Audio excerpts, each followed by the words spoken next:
avant de devenir la chaîne préférée des enfants et le refuge secret de beaucoup d'ados et d'adultes. Gulli n'était qu'un pari un peu fou, créer une télévision entièrement dédiée aux plus jeunes à une époque où même YouTube n'existait pas encore. Un endroit où les dessins animés seraient rois, où les parents n'auraient pas à s'inquiéter et où on pourrait passer des heures devant l'écran sans voir le temps filer. Quand Gulli arrive en 2005, personne n'imagine l'impact. Très vite, la chaîne devient un rituel, le matin avant l'école, le goûter en rentrant ou le soir sous la couette avec le volume un peu trop bas pour pas se faire griller. La chaîne est née d'un partenariat entre France Télévisions et le groupe Lagardère Active et c'est le 18 novembre 2005 à 18h précise que la chaîne a commencé à émettre pour la première fois sur la TNT. De base, la chaîne devait s'appeler Gulliver en référence au personnage du roman Les Voyages de Gulliver de Jonathan Swift avant d'être baptisé Gulli. Et si je te parle des émissions présentes sur la chaîne, c'est sûr que ça va te rappeler des souvenirs. Si je te dis Total Wipeout,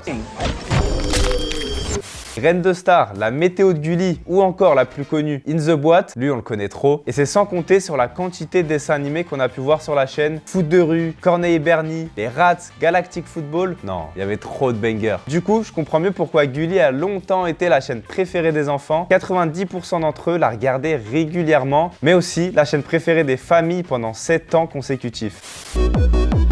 Et d'ailleurs, c'est bizarre, mais en 2025, une étude est sortie pour dire que la moyenne d'âge des téléspectateurs de Gulli est de 33 ans. Surpris ou pas? La télé, c'est devenu un truc de vieux en fait.